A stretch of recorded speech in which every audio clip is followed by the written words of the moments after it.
So in this question you will see this is a question based upon the dimensional analysis, very simple question. It seems like a very simple question, but अगर आप language यहाँ पे ध्यान से देखोगे तो थोड़ा सा आपको इसको देखने में मुश्किल आएगी। जरा एक बार ध्यान से देखिए इस क्वेश्चन को, आपके सामने लिखा हुआ है d will be equal to minus n times, sorry n will be equal to minus d times n1 minus n2 upon x1 minus x2। तो वैसे क्वेश्चन तो बहुत सिंपल है, आपको डायमेंशन ऑफ डी निकालना है। तो using principle of homogeneity, if two things are equal then their dimension must be equal. अगर मैं लगा दूं तो यहाँ पे dimension of n should be equal to dimension of d, minus sign से फर्क नहीं पड़ता है, into dimension of n1 minus n2। Subtract करने से भी आपको पता है कि डायमेंशन सेम रहती है, और अपॉन x1 माइनस x2। बच्चों लेकिन यहाँ मिस्टेक ही हो जाती है, अगर आप ध्यान से देखोगे ये n क्या लिखा हुआ है, ये जो n आपके सामने लिखे हुए हैं, ये n का मतलब है आपके सामने नंबर ऑफ पार्टिकल्स। लेकिन अगर आप स्टेटमेंट आगे पढ़ेंगे तो इसका मतलब है नंबर ऑफ पार्टिकल्स क्रॉसिंग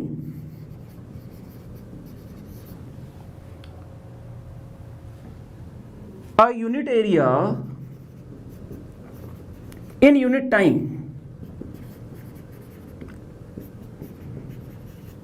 तो बच्चों मिस्टेक क्या हो सकती है यहां पे कि आपने नंबर इज डायमेंशनलेस, लेकिन यहां पे ये सिंपल नंबर ही है, this is number per unit area per unit time. तो ध्यान रहे, आपको उसको पूरा रीड करना है ध्यान से। तो यही इस क्वेश्चन में लर्निंग है कि क्लियरली उसको अच्छे से रीड करके आपको सही से डायमेंशन पुट करनी है। So this n is not just number, it is number per unit area per unit time. So इस डायमेंशन विल बी जब आप इसके डायमेंशन लिखेंगे तो ये आपकी डायमेंशन हो जाएगी, n की डायमेंशन हो जाएगी, नंबर की तो कोई डायमेंशन नहीं, तो 1 अपॉन पर unit area, area is l square and पर यूनिट टाइम, ये आपकी n की डायमेंशन हो जाएगी। तो ये इसमें लर्निंग पार्ट था, will be equal to dimension of d times, अगर आप ध्यान से देखोगे, इनटू मैं इसको थोड़ा ऊपर लिख देता हूं क्योंकि यहां पे आपको दिक्कत आ रही होगी। तो this will become 1 upon l square per unit area per unit time will be equal to dimension of d into n1 minus n2। ये n1 n2 का भी मीनिंग अगर आप ध्यान से देखेंगे तो वहां पे लिखा हुआ है it is the number of particles per unit volume. Number of particles, ये भी नंबर ऑफ पार्टिकल्स हैं, लेकिन लिखा है उसके बाद में पर यूनिट वॉल्यूम। बच्चों इसका मतलब ये हो गया कि n1 n2 की जो डायमेंशन हो गई वो 1 अपॉन वॉल्यूम हो गई, यानी l माइनस 3, l की power minus 3, 1 upon l cube is l की पावर माइनस 3। n1 n2 दोनों सेम है तो दोनों को सब्ट्रैक्ट करेंगे तो डायमेंशन में चेंज नहीं होता। सिमिलरली ये x1 x2 तो आपकी पोजीशंस हैं जो कि लेंथ हो जाती है, विच इज l, तो ये हो जाएगी l की पावर माइनस 3। तो यहाँ पुट कर देता हूँ, तो दिस इज l की पावर माइनस 3 अपॉन l। तो यहाँ से आपकी डायमेंशन ऑफ d आ जाएगी बच्चों, दिस विल बी, एक l यहाँ से उड़ गया, तो l स्क्वायर t माइनस 1। तो ध्यान रखें इस चीज को। तो इस एग्जांपल में बच्चों आप देख सकते हैं इतना बड़ा क्वेश्चन है, देखने में लगता है, और आप उसको रीड करोगे ना तो 1 मिनट तक तो आपको समझ में नहीं आएगा हो क्या रहा है। तो क्वेश्चन अगर आप ध्यान से देखें, सारे के सारे ऑप्शंस टाइम पीरियड के हैं, लेकिन ऑप्शंस के अंदर डायमेंशन अलग अलग है, और सारे ऑप्शंस में तीनों जो चीजें हैं m, अगर आप देखेंगे यहाँ पे तो मास, लेंथ और वो जो उसका कोफिशिएंट ऑफ रिजिडिटी, ये तीनों अलग अलग कॉम्बिनेशन में आ रहे हैं।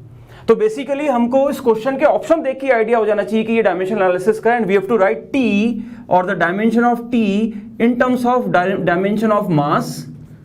सही डायमेंशन लिखनी है मास की, लेंथ की, मेरे ख्याल से लेंथ दे रखी है उसमें, यस, और कोफिशिएंट ऑफ रिजिडिटी नीटा।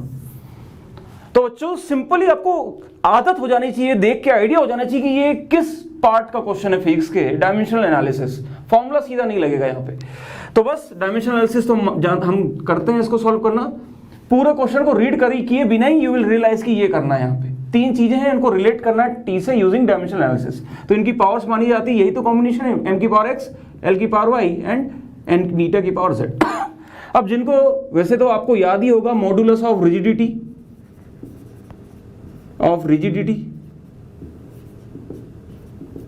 क्या होता है ये भाई, stress, shear stress upon shear strain.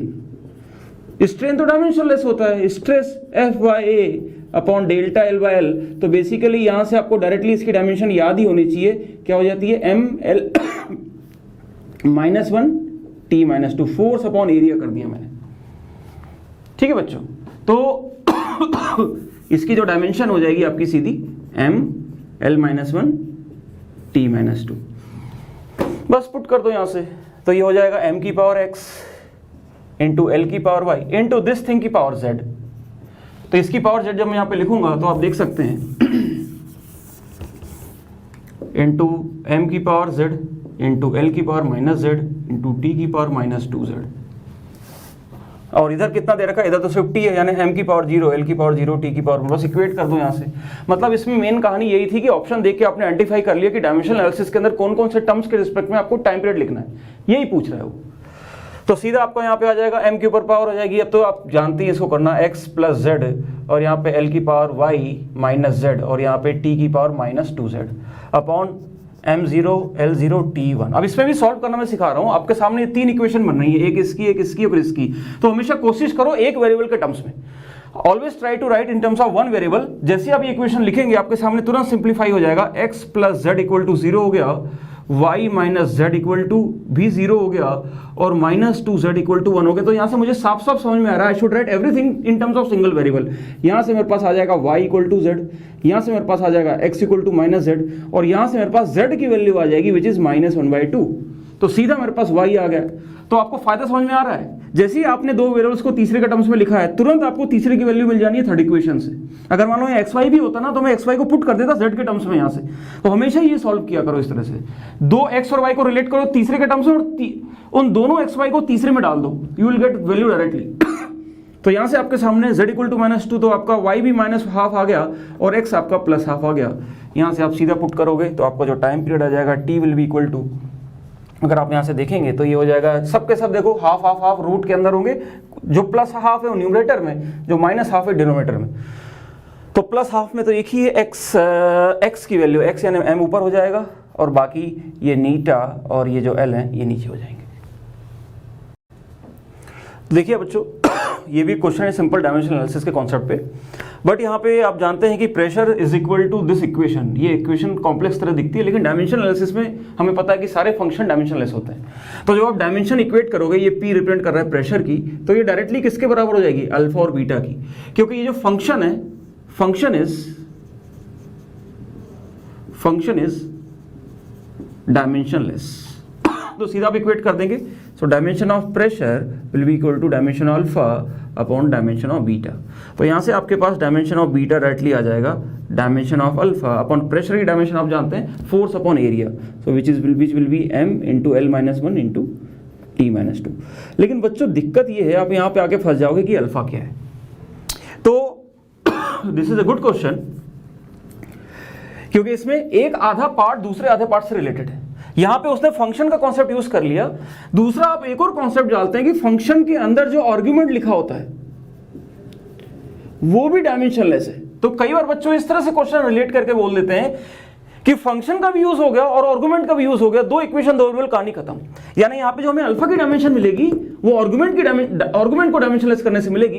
तो आर्गुमेंट को डायमेंशनलेस कर देते हैं, alpha z upon k theta, ये सब के सब की टोटल डायमेंशन क्या होनी चाहिए, m0 L0 T0, खत्म। तो यहां से आपके पास डायमेंशन ऑफ अल्फा आ जाएगी। ये z आपको दे रखा है डिस्टेंस, यानी ये हो जाएगी इसकी डायमेंशन L, टेम्परेचर की डायमेंशन हो जाएगी k टेम्परेचर, और बोल्ट्जमैन कांस्टेंट आप जानते हैं बच्चों already 3/2 kT will be equal to energy होता है, थर्मल एनर्जी। तो यहां से k this small Boltzmann constant आपका आ जाता है एनर्जी, यानी mL2T-2, एनर्जी की डायमेंशन याद होती है आपको, डायमेंशन ऑफ k mL2T-2, लेकिन टेम्परेचर ये T टाइम नहीं है, टेम्परेचर हो जाएगा, तो ये हो जाएगा इनटू केल्विन इनवर्स। ठीक है, यहां पुट कर देंगे। So dimension of alpha will be equal to, ये सारी चीज डायमेंशनलेस है, इनका मतलब 1 है, तो डायमेंशन ऑफ थीटा भी टेम्परेचर दे रखा है यानी kelvin, into dimension of Boltzmann constant upon dimension of z। लिख देते हैं यहां से, ये आप डायरेक्टली भी देख सकते हैं बच्चों, ये kT लिखा हुआ है, ये काइनेटिक एनर्जी हो जाएगी सीधा ही। तो थीटा और के को अलग अलग लिखने बजाय के टी 3/2 के टी एनर्जी हो जाएगी, तो this will become m L2 t-2 upon z हो जाएगा l, ये l से 1 उड़ गया तो यहाँ से अल्फा आ गया। So this is equation number 2, खत्म। कॉन्सेप्ट ये था कि दो चीजें एक साथ मिली हुई हैं, पुट कर दोगे आप इसके अंदर, you will get the dimension of beta. So beta की डायमेंशन आपकी यहाँ पे हो जाएगी, अल्फा की डायमेंशन यहाँ से डाल देता हूँ, m L t-2 अपॉन ये डाल दीजिए m L-1 t-2। सॉल्व आप इसको कर देंगे, m से m उड़ गया, t स्क्वायर से t स्क्वायर, तो ये तो एरिया आ गया L स्क्वायर। तो अगेन बच्चों this is a very beautiful question. आप देखेंगे आपके सामने हैं ये 4 ABCD 4 quantities which are different physical quantities. This word has very importance. ABCD are different physical quantities. ठीक है बच्चों, इसका मतलब ये हुआ कि डायमेंशन, और साथ में ये भी बोल दिया इनकी डिफरेंट डायमेंशंस भी, हैविंग डिफरेंट डायमेंशंस, ये वर्ड इंपॉर्टेंट था, हैविंग डिफरेंट डायमेंशंस। इसका मतलब ये हुआ बच्चों सीधा सीधा कि ABCD जो हैं वो कभी भी ऐड सब्ट्रैक्ट नहीं हो सकते, यानी dimension of A is not equal to dimension of B, is not equal to dimension of C, is not equal to dimension of D. This implies that A minus B या C plus D या A minus B plus C, ये सब के सब गलत है, क्योंकि हम कभी भी दो डिफरेंट डायमेंशन के क्वेश्चंस को ऐड सब्ट्रैक्ट नहीं कर सकते। तो क्वेश्चन दिखने में भले जरूर इतना लंबा दिख रहा है, लेकिन अगर आपने ये कॉन्सेप्ट सीख लिया फिजिकल क्वांटिटी डिफरेंट डायमेंशन, तो वो ऑप्शन पक्का गलत है, 100% गलत है, जिसमें A और B डायरेक्टली सब्ट्रैक्ट हो रहे हैं, A और B डायरेक्टली सब्ट्रैक्ट हो रहे हैं। तो इसमें आप देखेंगे तो आपका ऑप्शन नंबर अगर आप ध्यान से देखोगे तो इनमें सारे ऑप्शनों में एक ही जगह दो क्वांटिटीज डायरेक्टली सब्ट्रैक्ट हो रही हैं, वो है second option A and C, यानी आपका A minus C by D, क्योंकि A और C अलग अलग डायमेंशन के हैं, तो आप कैसे A में से C को सब्ट्रैक्ट कर सकते हो, तो डायरेक्टली आपका ये ऑप्शन नंबर B आंसर हो जाएगा। अच्छा है बच्चों, ये डाउट आपको आ सकता है कि सर ठीक है ये तो समझ में आ गया, लेकिन बाकी ऑप्शन सही क्यों है? तो मैं आपको ये बता दूं बच्चों, आप A में से B सब्ट्रैक्ट नहीं कर सकते, लेकिन आप A into C minus B, ये सही है। ये आपके सामने लिखा है B square minus C by D, ये भी चलेगा, क्योंकि हो सकता है कि B जो है वो B के स्क्वायर की ऐसी डायमेंशन हो कि वो C के बराबर हो जाए। तो ध्यान रहे बच्चों कि ये चीज हो सकती है, ये चीज हो सकती है, क्योंकि आप डायरेक्टली सब्ट्रैक्ट नहीं कर रहे हो। A इंटू C हो सकता है B के बराबर हो जाए। जैसे मान लो अगर B को मैं फोर्स ले लूं, A को मास ले लूं, C को एक्सेलरेशन ले लूं, तीनों की डायमेंशन अलग है, लेकिन फिर भी हम F इक्वल टू ma कर सकते हैं ना, क्योंकि हो सकता है ये दोनों मल्टीप्लाई होकर तीसरे के बराबर हो जाए। तो यही इसमें कॉन्सेप्ट था। आपको वो चीज ढूंढनी है, खासकर रॉन्ग ऑप्शन ढूंढना एग्जाम में, जहां पे दो different quantities directly subtract, add या इक्वेट हो रही है। तो बच्चों ये क्वेश्चन देखने में बहुत सिंपल लगता है, लेकिन आइए देखिए इसको करते हैं। अपना आंसर गलत आएगा, मैं पहले से ही बोल रहा हूँ, और फिर मैं आपको समझाऊँ गलत क्यों आ रहा है। तो आपके सामने देख रखा है काइनेटिक एनर्जी, और आपके काइनेटिक एनर्जी को वेलोसिटी के साथ रिलेट करने का फॉर्मूला आपको पता है, हाफ mv²। मास कांस्टेंट है, तो जो आप लिखते हो डेल्टा के वाई के रिलेटिव एरर, तो हाफ तो कांस्टेंट है, डेल्टा एम मास कांस्टेंट है, मास में कोई एरर नहीं है, तो ये 2 times delta v by v आ जाता है। और आपको डेल्टा v बाई वी आपको दे रखा है, इट इज प्लस 50%, तो आपके सामने डेल्टा के बाई के की वैल्यू आ जाती है 100% एरर। बट बच्चों दिस इज रॉन्ग, मैंने पहले ही बोल दिया था ये गलत है, ये तरीका गलत है। क्यों ये गलत है? क्योंकि बच्चों इसके अंदर जो आपकी एरर है, it is very big error, very large error. अगर मान लो ये 5% होता ना, तो ये 10% अपना सही हो जाता, लेकिन ये 50% है बच्चे। 50% का मतलब ये हो गया वो आपके वो जो आपने जितने भी फॉर्मूले डिराइव किए थे मैथमेटिकल प्रोपोगेशन ऑफ एरर के, वो सब गलत है। उनके अंदर यूज किया था propagation for very small errors. Small मतलब 10% से छोटी हो, 3%, 2%, 0.5%, 0.15% सही आएगा इस तरीके से आंसर। लेकिन जब 50% एरर आ जाएगी, you will get wrong answer.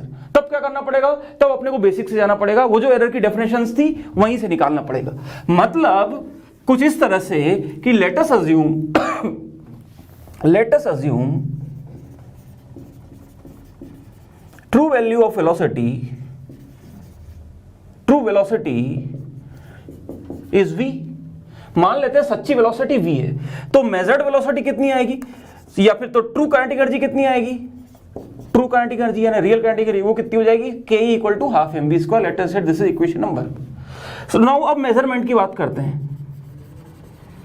Measurement या मेजर्ड वेलोसिटी, तो मेजर्ड वेलोसिटी के बारे में बोल रहा है कि 50% पॉजिटिव एरर है।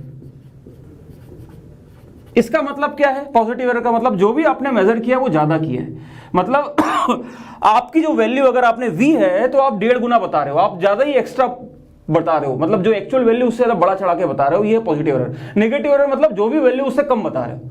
तो 50% पॉजिटिव एरर का मतलब हो जाएगा कि इनिशियल दिस इंप्लाइज जो आपका मेजर्ड वैल्यू आएगा v dash is the measured value, वो original value plus 50% of v यानी हाफ ऑफ v, और यानी आप 1.5 गुना बोल रहे हो, यानी आप 1.5 v बोल रहे हो, ये आपकी मेजर्ड वैल्यू हो जाएगी। सिमिलरली अगर मेजर्ड वैल्यू हो गई तो मेजर्ड काइनेटिक एनर्जी भी फिर बढ़ जाएगी, कितनी हो जाएगी, वो हाफ ऑफ m ऑफ ये v डैश का स्क्वायर। तो जब आप यहां पे इसको डाल दोगे तो ये आपके सामने आ जाएगा हाफ ऑफ m ऑफ 3/2 1.5 का इंटू v का स्क्वायर। तो आप देखोगे बच्चों ये आ जाएगा हाफ mv² में कॉमन ले लूं तो आपका ये निकल के आ जाता है 9/4 टाइम्स हाफ mv²। तो ये आपके बच्चों ke डैश है और ये आपकी ओरिजिनल ke थी। तो परसेंटेज एरर कैसे निकलता है, डेल्टा E/E इंटू 100 जब आप करोगे तो कैसे लिखोगे, डेल्टा E भाई 9/4 माइनस ये वाली 1 टाइम्स के अपॉन ओरिजिनल के से के कट गया इंटू 100 भी करोगे तो यहां से आप देखोगे बच्चों ये 9/4 माइनस 1 करोगे तो ये 5/4 आ जाएगा, इंटू 100 कर दोगे तो 125%। Very simple. सो ध्यान रहे जब एरर्स बड़ी हो जाती हैं तो ये बेसिक फॉर्मूला नहीं लगता, मतलब सॉरी तब वो परसेंटेज का फॉर्मूला जो हमने रट रखा है वो नहीं लगता, तो आपको बेसिक फॉर्मूला लगाना पड़ता है। बेसिक फॉर्मूला तो हमेशा ही लगेगा।